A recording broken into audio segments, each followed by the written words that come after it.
Bueno, pues vamos a comenzar. En la sesión del día de hoy vamos a hablar sobre la revisión de guías clínicas y pues nos toca revisar la guía de sangrado tubo digestivo alto y sangrado ulceroso del American College of Gastroenterology. Primero, pues esta es una actualización de la guía publicada anteriormente en 2012 y esta se publicó en 2021 en mayo. Y toca pues 16 puntos que nos hablan de la clasificación del riesgo de los pacientes con sangrado después de la terapia que debemos de seguir previo a la endoscopía, perdón, las recomendaciones acerca de la endoscopía, el tipo de terapia endoscópica que se debe de utilizar y así como las recomendaciones posterior a la terapia endoscópica y pues, qué hacer en caso de que el paciente presente un resangrado posterior a la terapia inicial con endoscopía. En cuanto a la relevancia de esta guía, pues tenemos que el sangrado de tubo digestivo es el diagnóstico de origen gastrointestinal que más requiere hospitalización en los Estados Unidos y que pues significa aproximadamente más de 500,000 de admisiones hospitalarias al año. El 80% de los pacientes que van a llegar con sangrado de tubo digestivo al hospital van a ser ingresados y pues la causa más común de sangrado de tubo digestivo alto va a ser el sangrado ulceroso. En cuanto a la definición, tenemos que la guía menciona que el sangrado de tubo digestivo alto es aquel sangrado que se va a originar en esófago, estómago o duodeno. Y pues en algunas otras partes o clasificaciones tenemos que conocemos como sangrado de tubo digestivo alto, aquel que se origina en la porción del tracto digestivo superior al ligamento de Treitz, que es el ligamento que va a marcar la diferencia entre o el cambio entre duodeno y yeyuno. En cuanto a los síntomas más comunes, pues pueden presentar los pacientes hematemesis, melena o hematoquesia. Y pues vamos a comenzar con la primera, pues con el primer punto que va a tocar la guía.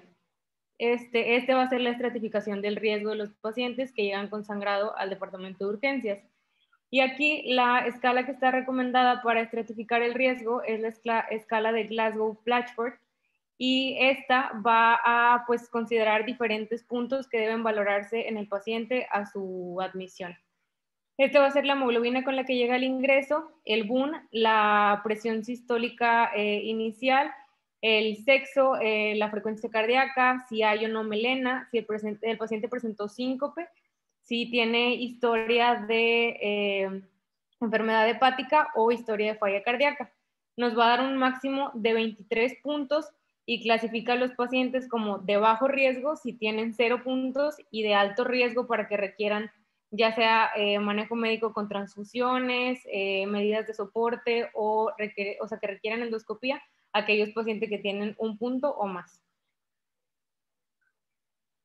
Aquí la guía menciona, pues la escala, cuando tenemos una puntuación de 0, nos dice que su sensibilidad va a ser del 99 al 100%.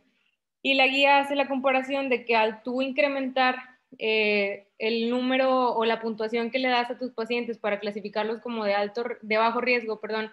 de 0 a 1 puntos, pues la sensibilidad solamente va a disminuir al 99%. Esto quiere decir que solamente un paciente que mandes a casa, pues es un paciente que realmente debió de haberse quedado hospitalizado. Entonces, aquí te menciona que los pacientes que al ingreso a urgencias tengan un puntaje en esta escala de 0 a 1 puntos pueden ser tratados de manera ambulatoria. Y esta recomendación, más que basada en un beneficio clínico para el paciente, se basa en beneficios económicos porque reduce los costos de hospitalización y los pacientes que van a necesitar ingresarse, o sea, que van a requerir manejo intrahospitalario. Pero que a pesar de esta escala, pues debemos de tomar en cuenta las comorbilidades del paciente, la edad o incluso la red de apoyo o la accesibilidad que va a tener el paciente a los medios del servicio de salud, o sea, de regreso posterior a la valoración inicial, para considerar o no si pues debe ser hospitalizado o puede tratarse de manera ambulatoria. En cuanto a la transfusión, nos habla de que se compara una política restrictiva de transfusión de paquetes globulares contra una política liberal, la llamaban. Y aquí nos menciona que se incluyeron estudios, perdón, en donde se comparó pacientes de los que se transfundía a partir de una hemoglobina de 7 y otros con una hemoglobina de 9, y que realmente los pacientes que se transfundían con metas más bajas, vaya, o sea, con valores de hemoglobina más bajos al ingreso, se asociaban a menor riesgo de resangrado y a una reducción de la mortalidad. Y también se disminuía el riesgo, la necesidad, perdón, de transfusión sanguínea en aproximadamente un 43%, y pues esto se iba a asociar pues a un menor número de reacciones posttransfusionales, a menor mortalidad e incluso a pues menos complicaciones. Aquí hace un grupo separado de los pacientes que tienen enfermedad cardiovascular, y que aquí menciona que ellos sí deben considerar transfundirse con hemoglobina a partir de 8 gramos por decilitro, y que en pacientes que se presentan con síndrome coronario agudo, pues aquí sí, o sea, no se llega a un consenso como tal de la recomendación, pero que sí se debe considerar transfundirlos aunque la hemoglobina pues sea mayor a 8. Y en pacientes que hayan llegado con hipotensión al momento del ingreso, sí se debe considerar transfundir incluso aunque los valores de hemoglobina sean mayores a 7, porque pues estos valores al ingreso, cuando, o sea, posterior a la reanimación con líquidos, pueden disminuir y realmente el valor de hemoglobina ser menor al que llegó el paciente, ¿verdad? Entonces aquí sí considerar que podría transfundirse con metas mayores.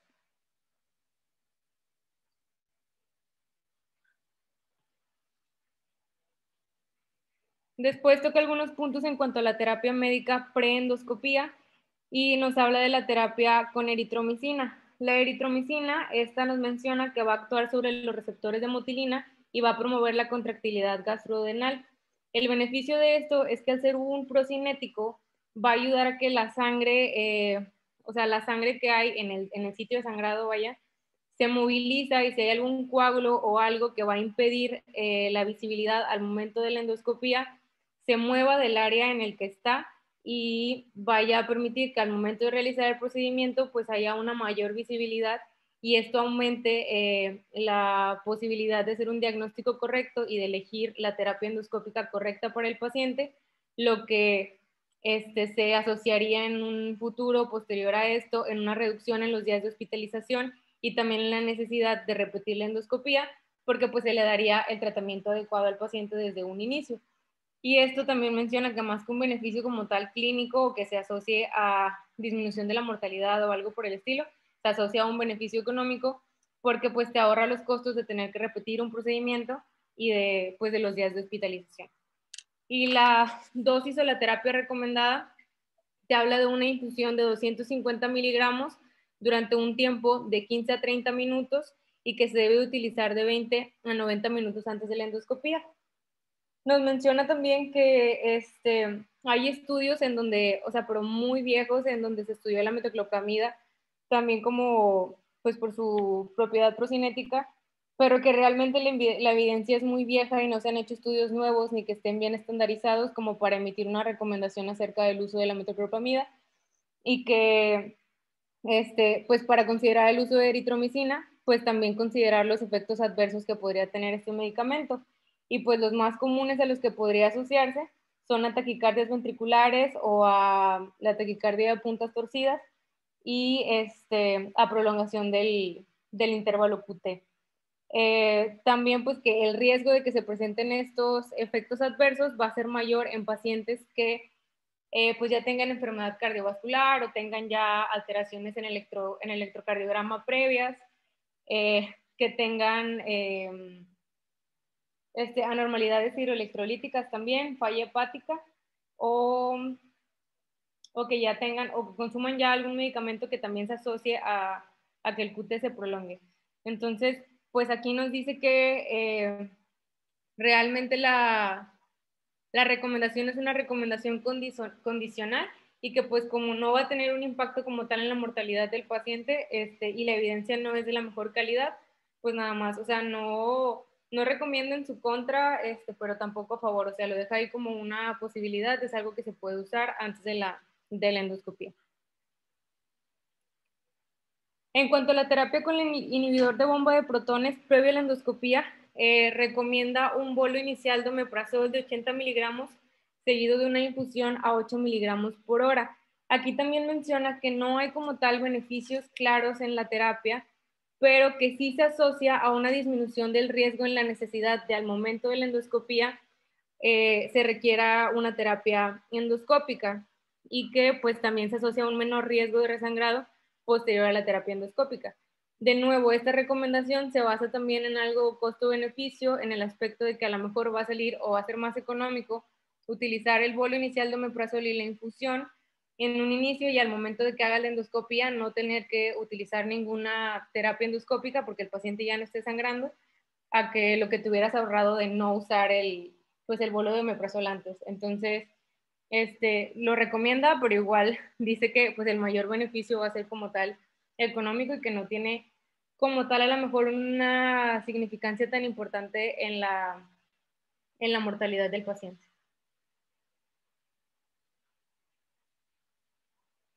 Después nos habla en cuanto a los tiempos de la endoscopía para para los pacientes con sangrado de tubo digestivo. Y aquí nos menciona que la recomendación es que la endoscopía debe realizarse en las primeras 24 horas, no de la admisión del paciente al hospital, porque esto podría retrasar la atención, sino en las primeras 24 horas de la presentación de los síntomas. Y que esto va a tener también, así como un beneficio económico, porque podría reducir el tiempo de hospitalización del paciente, va a tener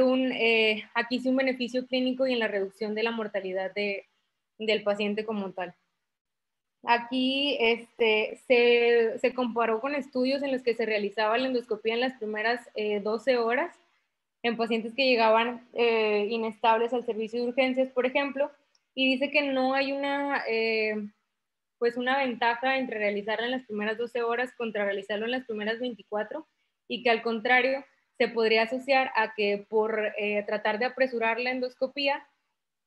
no se le diera una correcta reanimación al paciente de manera inicial ni se trataran comorbilidades o se estabilizara de manera óptima al paciente antes de pasar al procedimiento. Entonces, pues aquí recomienda que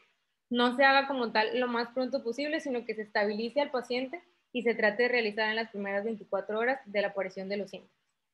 Y menciona también que si es un paciente que llega completamente estable a urgencias con un sangrado que no le está condicionando como tal inestabilidad hemodinámica y que no tiene comorbilidades, aquí sí podríamos realizar la endoscopía lo más pronto posible, esto para promover una alta temprana y pues reducir el tiempo de hospitalización del paciente.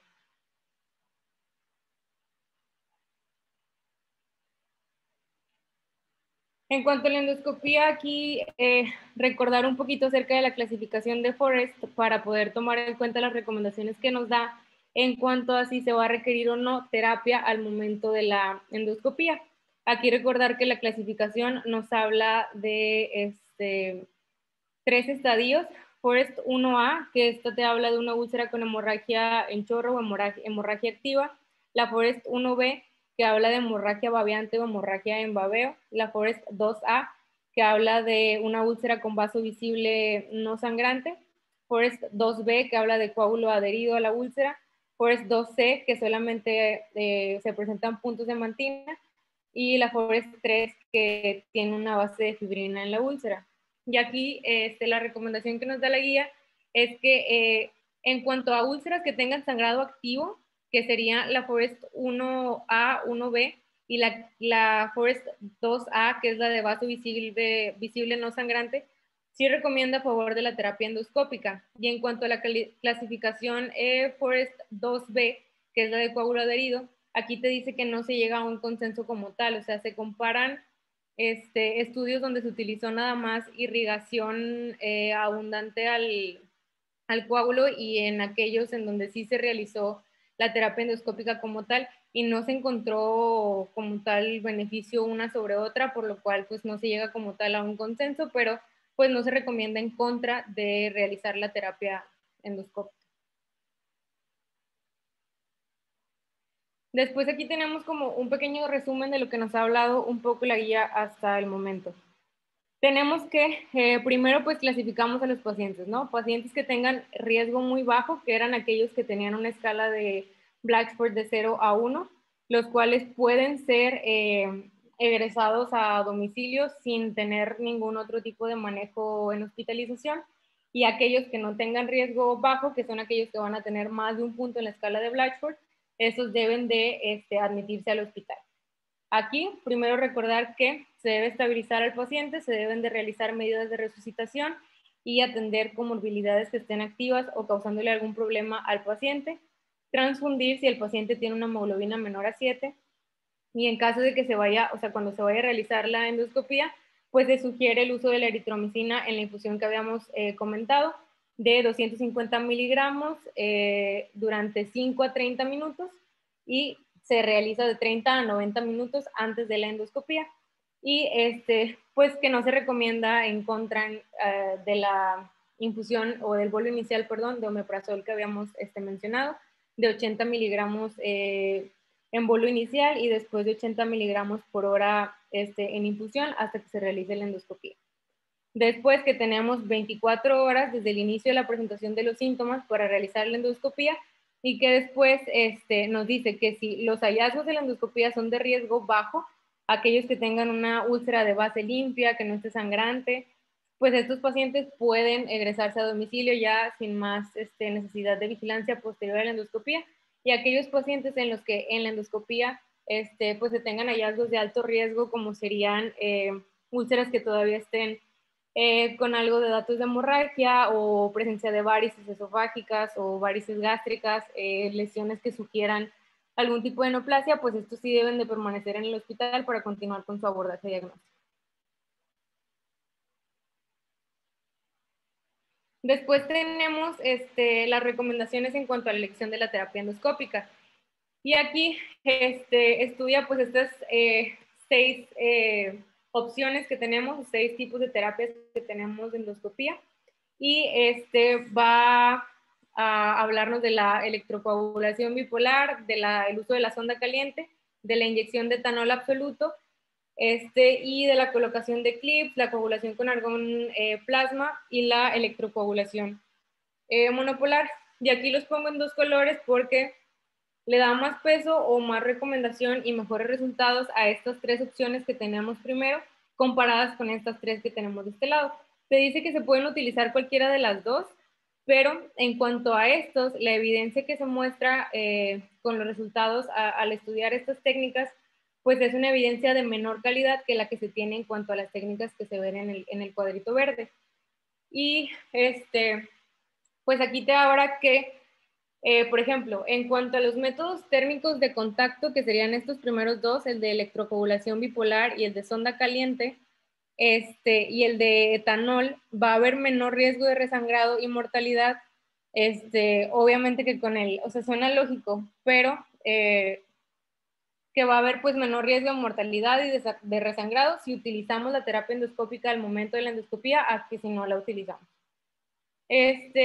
Y, o sea, si en el no se recomienda una sobre otra, me refiero a que no se recomiendan, por ejemplo, las de este lado contra las que están en el cuadrito amarillo, pero pues solo que la evidencia es mejor en estas. Y pues que en cuanto a la electrocoagulación monopolar, que sería otra técnica igual, pues esta se asocia a que hay una mayor lesión del tejido circundante en donde se está realizando la terapia, pero pues realmente tampoco recomienda en contra de esta técnica.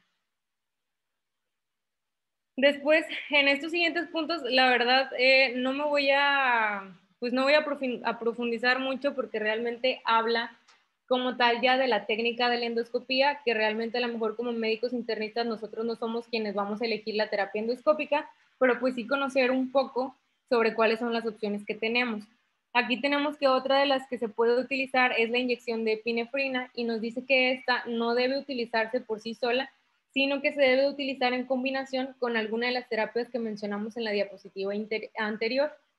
Y aquí menciona que se puede utilizar de diferentes maneras. En algunos casos, o algunos endoscopistas la utilizan antes de la terapia estándar que van a realizar en pacientes que tienen sangrado activo para que se reduzca el sangrado, esto aumente el campo de visibilidad y puedan pues realizar el procedimiento de elección de una mejor manera, o en pacientes que al momento de realizar la endoscopía no tienen sangrado como tal activo, pero tienen alto riesgo de sangrado, entonces se podría utilizar antes para prevenir que vaya a ocurrir este sangrado y que no vaya a haber pues más complicaciones durante el procedimiento. También recomienda que puede utilizarse posterior a la colocación de clips para evitar que vaya a haber mucha inflamación local en donde este se colocó y vaya a facilitar la colocación de clips nuevos en caso de que este paciente resangre y se tenga que volver a someter a endoscopía. Pero pues en conclusión, en cuanto a la inyección de epinefrina, es que esta no se debe utilizar como monoterapia y que debe combinarse con alguna de las otras. Después nos habla sobre el spray hemostático en polvo TC325, que es un spray que se utiliza nada más como, o sea, que se recomienda utilizar solamente como medida temporal, seguida de la terapia de elección. Esto es porque este spray se coloca sobre la mucosa gástrica y se va a eliminar en las primeras 24 horas posteriores a la aplicación del mismo. Y lo que menciona sobre el uso de este spray, por ejemplo, es que, o sea, no llega como tal a una conclusión de nuevo por los costos implicados. Se dice que, bueno, o sea, debido a que pues es de muy, muy alto costo, podría, por ejemplo, si lo usas al inicio, como este se va a eliminar eventualmente, no te va a evitar el que tengas que usar algún otro tipo de terapia endoscópica. Entonces, que a lo mejor sería más económico, por ejemplo, utilizar la terapia de elección pues se crea más adecuada para el paciente de inicio y en caso de que haya resangrado, utilizar el spray, pero realmente como una medida de rescate o después de la terapia endoscópica de elección. Pero pues no llega como tal a un consenso sobre este porque igual recomienda su uso como una recomendación condicional, pero también con evidencia muy baja porque pues no se conoce todavía mucho acerca de, pues, de esta técnica. Después habla que en pacientes que tengan sangrado recurrente posterior a la terapia inicial endoscópica que se haya elegido, se recomienda el uso del sistema Over the Scope Clip, que consiste en que, pues, sobre la cápsula que se utiliza para realizar la endoscopía, se coloca el clip que va a ir sobre la úlcera. Y lo que va a hacer es que la úlcera va a quedar como en esta capsulita o en esta, pues sí, cápsula o tapita que está en la punta del endoscopio y va a quedar adentro la lesión y el clip se va a liberar por encima de la úlcera y que se asocia pues a un mejor resultado en cuanto a pacientes que ya habían recibido una terapia inicial y van a recibir una segunda terapia. Después, tenemos que, por ejemplo, en cuanto al uso de IVPs antes de la endoscopía, nos dice que realmente no tiene una recomendación a favor o en contra del mismo, pero pues que puede utilizarse para disminuir el riesgo disminuir el uso, perdón, de terapia endoscópica. Y después nos habla de la terapia con IVPs posterior a la endoscopía. Aquí te dice que, o sea, sí se llega a una recomendación de que se debe utilizar terapia con IVPs a dosis alta de 80 o más de 80 miligramos al día durante los 3 días posteriores a la endoscopía. Y aquí te dice que, pues, es una recomendación, es una recomendación fuerte con una evidencia de mejor calidad para utilizar esta medida en pacientes que ya se sometieron a endoscopía. Y después nos habla sobre, ok, ya le dimos nuestra dosis de 80 o más de 80 miligramos al día durante los primeros 3 días y te dice que debes de continuar con la terapia de IVP igual a dosis alta, que puede ser de 40 miligramos cada 12 horas o 40 miligramos cada 8 horas incluso, durante las 2 semanas posteriores al haber realizado la endoscopía. Y esto también, esto sí ya no lo mencionan como o sea, una recomendación con alta calidad ni con tanto peso, como el utilizar la dosis alta durante los primeros 3 días. Y aquí nos dice que realmente, o sea, en algunas partes se compararon hacer el bolo inicial de 80 miligramos seguido de una infusión IV a 80 miligramos hora durante 72 horas, como la que se recomienda por endoscopía, que no se encontró una diferencia contra realizar un bolo inicial igual de 80 miligramos IV o incluso que podría darse vía oral seguido de nuevo de la dosis de 40 miligramos de 2 a 4 veces al día. Entonces aquí realmente te dice que es meramente preferencia del paciente, de si tienes o no una vía permeable, por ejemplo. Entonces que realmente la diferencia entre uno y otro no es mucha, solamente sí recordar que pues debemos usarlo durante los primeros 3 días posteriores a la endoscopía.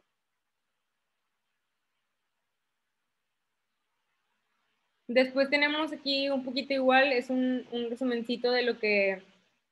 habíamos estado mencionando en cuanto a las características que van a tener las úlceras en la endoscopía y el tipo, o sea, si se recomienda o no terapia endoscópica al momento de realizar el procedimiento.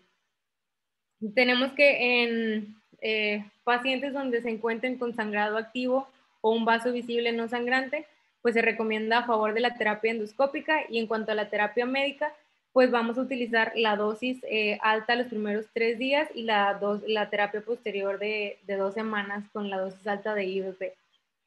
Después, en pacientes con coágulo adherido, tenemos que igual no hay una recomendación a favor o en contra de utilizar la terapia endoscópica, pero sí se recomienda la terapia médica con IVPs, primero dosis alta y después continuarla por 2 semanas. Y en cuanto a los coágulos de los puntos, perdón, de mantina y las bases, las úlceras de base limpia, aquí recomienda que no se haga terapia endoscópica, o sea, no es necesario realizar ningún procedimiento extra. Y te recomiendo después nada más dejar una terapia estándar con IVP, pero ya no pues la dosis doble ni el bolo inicial de 80 miligramos por 3 días. Después tenemos que en pacientes que hay sangrado recurrente, se analiza la opción de repetir la endoscopía y la terapia endoscópica versus cirugía y la embolización arterial transcatéter. Y aquí lo que comenta es que realmente pues, sugiere repetir la endoscopía. Esto porque aunque se puede asociar con un mayor riesgo de resangrado, no tiene asociación con mayor mortalidad y sí disminuye la estancia hospitalaria del paciente y también las complicaciones que puedan surgir. Entonces aquí, si tenemos un paciente que llegó con sangrado de tubo digestivo, ya realizamos la primera endoscopía, ya se hizo la terapia endoscópica adecuada, vuelve a sangrar, lo recomendable es volverlo a meter en endoscopía. Después tenemos que en cuanto a la falla terapéutica post-endoscopía, o sea, posterior a la segunda endoscopía que ya valoramos cuando resangró el paciente, recomienda a favor de la embolización arterial transcatéter versus la terapia quirúrgica. Esto asociado igual a que la embolización arterial transcatéter va a tener un menor número de complicaciones, menor número de estancia intrahospitalaria, y aunque puede haber mayor sangrado que en la terapia quirúrgica, esto no se va a asociar a mayor mortalidad en los pacientes. Entonces, pues realmente una versus otra, preferir la embolización arterial. Y pues ya por último, recordar así como que algunas de las conclusiones y de las cosas, pues que a lo mejor sí nos van a tocar o nos van a corresponder en cuanto a los pacientes que nosotros veamos con sangrado de tubo digestivo. Recordar la política restrictiva en cuanto a transfusión sanguínea, que esta pues sí se asocia con menor mortalidad y menor riesgo de resangrado, y que esta va a ser con una meta de hemoglobina de 7 miligramos por decilitro y de 8 miligramos por decilitro en pacientes con gramos, perdón, en pacientes que tengan enfermedad cardiovascular. Y recordar siempre que pues darle también la prioridad necesaria a la reanimación del paciente si llega inestable a urgencias. Administrar la dosis alta en bolo de IVP de manera inicial. Esta igual no asociado a cambios a lo mejor en la mortalidad, pero sí al tener que usar terapia endoscópica al momento de hacer el procedimiento. Y aquí creo que hay un error en cuanto a lo que puse, porque la diferencia entre la infusión continua versus la dosis doble vía oral o IV se refiere a la terapia con IVP post-endoscópica. Entonces, recordar ahí nada más que en la post-endoscópica no va a haber diferencia entre si utilizamos IV o utilizamos vía oral. y tampoco si utilizamos infusión continua versus solamente darle el bolo inicial de 80 los primeros 3 días y después continuar vía oral. Recordar que la endoscopía debe realizarse en las primeras 24 horas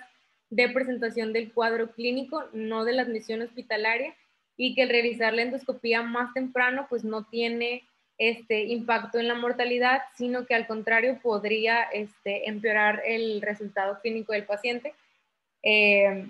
Y que pacientes que lleguen completamente estables a urgencias, sin comorbilidades, pues en esto sí podemos adelantar la endoscopía lo más posible para que puedan ser egresados a domicilio de manera temprana. En cuanto a la eritromicina, recordar que la eritromicina pues podría utilizarse antes de la endoscopía, la infusión de 250 miligramos durante 5 a 30 minutos, de 30 a 90 minutos antes del procedimiento. Y recordar que en pacientes en los que ya se haya realizado una endoscopía y esta haya fallado, pues se prefiere realizar una segunda terapia endoscópica versus hacer cirugía o la embolización arterial transcatéter. Y creo que eso sería todo. No sé si alguien tenga alguna duda o algún comentario.